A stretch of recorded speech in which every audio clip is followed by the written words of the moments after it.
안녕하세요. 유한타증권 리서치센터에서 미디어 엔터 담당하고 있는 이완욱 연구원입니다. 미디어 엔터 4월보 발간을 하였고요. 엔터 전반적인 업황을 짚어드린 다음에 각 사별 실적 프리뷰 말씀드리도록 하겠습니다. 통상적으로 국내 엔터업 같은 경우는 1분기가 연중 최대 비수기 시즌이다 라고 말씀을 좀 드릴 수가 있을 것 같은데, 이를 반영하듯 연초 이후 국내 대표 엔터 4사의 주가 흐름은 다소 약세를 보였다라고 말씀을 좀 드릴 수가 있을 것 같아요. 24년 YTD 기준별로 봤을 때 YG 엔터테인먼트가 9.7%, 하이브가 10.4%, SM이 16.5%, JYP가 낙폭을 가장 크게 35%가량 주가 약세를 좀 보였다라고 말씀을 좀 드릴 수가 있을 것 같습니다. 상대적으로 YG 엔터와 하이브 같은 경우는 주가 반등세가 나쁘진 않았다라고 말씀을 좀 드릴 수가 있을 것 같은데, 이유로는 낮아져 있는 전반적인 밸류에이션 영향도 있었겠으나 기본적으로 신인 모멘텀이 두 엔터테인먼트 사이에는 작용을 했다라고 판단을 해보고 있습니다. YG 엔터의 베이비 몬스터 같은 경우도 데뷔 앨범인 초동 판매량이 한 40만 장을 기록을 했고요. 아일릿도 38만 장, 투어스 같은 경우도 26만 장을 기록을 했는데 누적 기준으로는 한 50만 장 수준을 기록했기 때문에 작년 이후 좀 낮아져 있는 이 시장 기대치보다는 상회하는 우수한 성적을 시장에서 런칭을 하면서 안정적으로 시작이 좀 되었다. 이러한 부분들이 긍정적으로 주가에 좀 반영이 됐다라고 말씀을 좀 드릴 수가 있을 것 같고요. 더욱더 긍정적으로 좀 볼 수 있는 부분들은 이렇게 성공적으로 런칭한 이 친구들의 앨범 성적 이외에도 글로벌 음연 지표 부분에서는 더욱더 가파른 상승 곡선을 좀 그리고 있기 때문에 향후 주가 흐름에는 상당히 좀 긍정적으로 지속적으로 모멘텀으로 좀 작용을 할 수 있다라고 좀 보고 있습니다.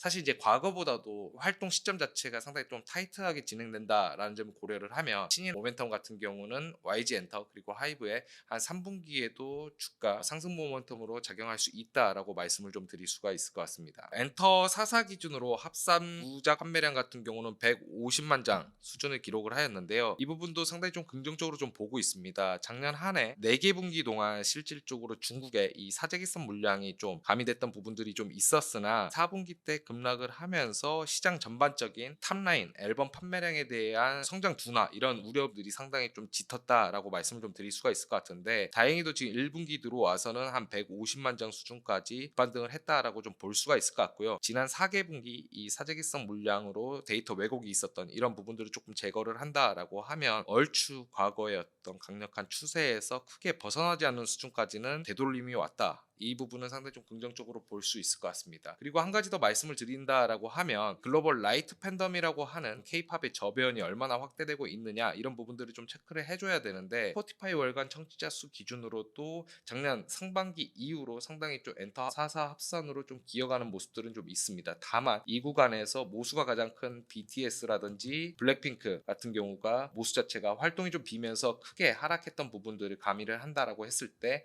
합산 기준으로 옆으로 기었다라고 하는 부분들은 상당히 신인 IP에서 글로벌 저번 자체는 상당히 좀 올라오고 있다라는 해석이 좀 되고요. 전반적으로 지금 1분기 또한 이 아티스트들의 주요 활동 자체가 상당히 좀 공백기에 있었기 때문에 2분기부터는 이 전반적인 모수 자체가 올라올 수 있다. 이 부분 또한 저희가 1분기를 바닥으로 2분기, 3분기, 4분기에 거쳐서 주가 레벨 자체는 상당히 좀 회복될 수 있는 그림으로 가지 않겠냐 긍정적으로 본다라고 말씀 좀 드리면 될 것 같습니다. 하이브부터 1분기 실적 프리뷰 좀 말씀을 좀 드리면은 매출액 같은 경우는 3,759억 원, 영업이익은 한 230억 원 정도 전망을 하고 있는데요. 시장 컨센서스 대비는 화해할 것이다라고 봐주시면 될 것 같습니다. 이유로는 역시 1분기 이 주력 아티스트 IP의 활동 공백이 가장 큰 영향을 좀 미쳤다라고 좀 보고 있고요. 1분기 같은 경우는 앞서 말씀드렸던 신인 IP죠. 투어스와 아일릿의 런칭 비용이 이중적으로 좀 부담이 되면서 영업이익 감소세는 더욱더 클 전망이다라고 좀 봐주시면 될 것 같습니다. 다만 저희가 중장기적으로 봤을 때 엔터업 전체적으로 봤을 때 하이브를 탑픽스로 제시를 좀 드리고 있는 부분들은 결국엔 이 보유하고 있는 IP들의 글로벌 팬덤 저변 자체가 상당히 가파르게 오르고 있는 부분들이 감지가 되고 있다라고 말씀을 좀 드리는데, 엔하이픈이라든지 르세라핌,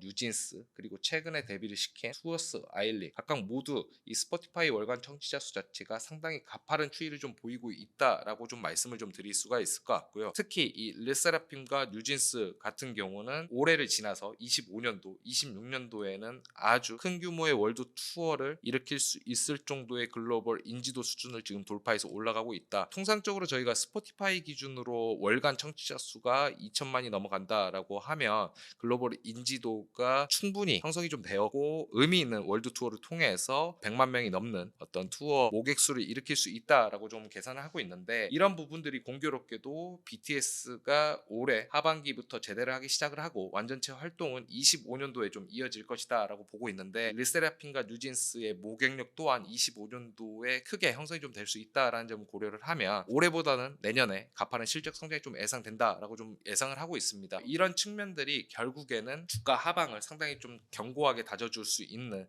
이 실적 모멘텀이 25년도에 좀 기다리고 있다라는 점을 고려하면 중장기적인 관점에서 하이브 상당히 좀 매력적인 투자 종목이다라고 좀 봐주시면 될 것 같습니다. JYP 실적 프리뷰 말씀을 좀 드리면요, 매출액 같은 경우는 1388억 원, 그리고 영업이익은 456억 원 정도로 시장 컨센서스 대체로 좀 부합할 것이다 라고 전망을 하고 있습니다. 기본적으로 앨범 판매량 같은 경우는 400만 장 정도를 상회하는 수준으로 좀 파악을 하고 있고요, 모객력 측면에서도 한 28만 명 수준으로 추정을 하고 있기 때문에 시장 컨센서스에 크게 하회할 일은 없다라고는 보고는 있습니다. 다만 작년 한 해 동안 저희가 실적에 미반영됐던 일본에서의 콘서트 부분 자체가 한 29회분이 있는데, 이 부분 자체가 지금 올해 1, 2분기에 안분해서 반영이 될 것이다 라고 시장에서 좀 기대를 하고 있으나, 이 부분이 만약에 1분기가 아닌 2분기에 집중적으로 반영이 된다라고 한다라고 하면 실적 변동성은 상당히 좀 클 수는 있다라고 좀 보고는 있습니다. 주력 아티스트 IP 같은 경우 트와이스, 스트레이키즈 1분기 구적 판매량 같은 경우 10만 장, 24만 장 각각 4분기 대비 반등을 하면서 신규 앨범에서의 역성장 리스크는 현저히 좀 낮아졌다라고 말씀 좀 드릴 수 있을 것 같고요. 글로벌 라이트 팬덤 같은 경우도 전년 동월 대비 한 3에서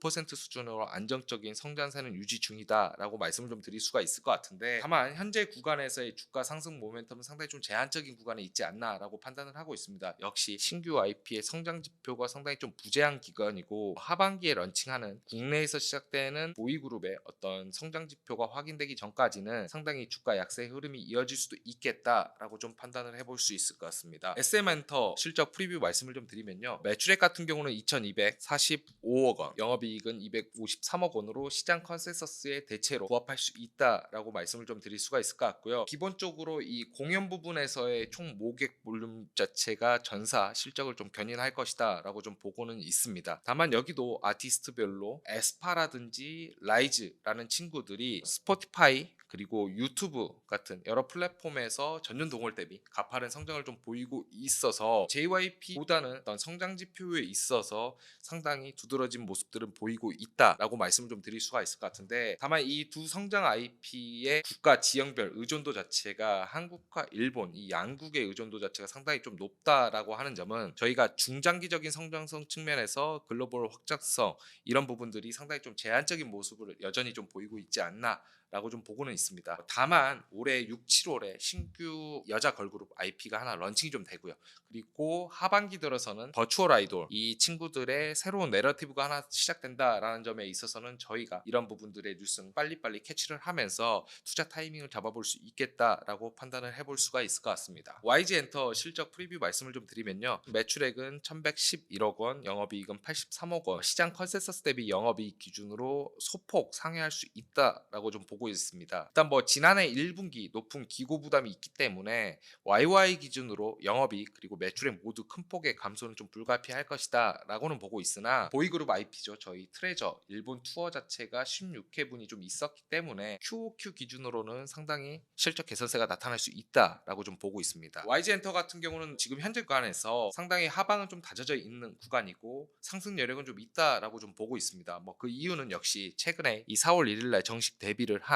이 베이비몬스터의 초동 판매량이 40만 장, 시장 기대치를 상당히 좀 넘었다라고 좀 보고 있고요. 이 스포티파이 팔로우 수 그리고 청취자 수 베이스에서 볼 수 있듯이 지금 데뷔 한 3, 4개월 지난 시점부터 아주 가파르게 올라가면서 모수 자체가 기존 K-팝 아티스트 IB의 한 3, 4년 차에 도달할 수 있는 어떤 글로벌 인지도를 아주 빠르게 가져가고 있다라는 점과 유튜브 구독자 수 그리고 시청 수에서도 확인할 수 있다시피 지금 월간 조회수 자체가 2억 5천만 명 수준까지도 이 모수 자체가 상당히 크다. 캐치를 한다라고 하면 저희가 하반기 때 이 정규 앨범의 이 부분에 있어서도 상당히 데뷔 앨범에 비해서 한 단계 레벨화된 어떤 성장 지표들을 빠르게 조금 확인할 수 있다라는 점은 주가 하반 경직을 상당히 좀 단단하게 가져갈 수 있다라고 할 수 있는 포인트고요.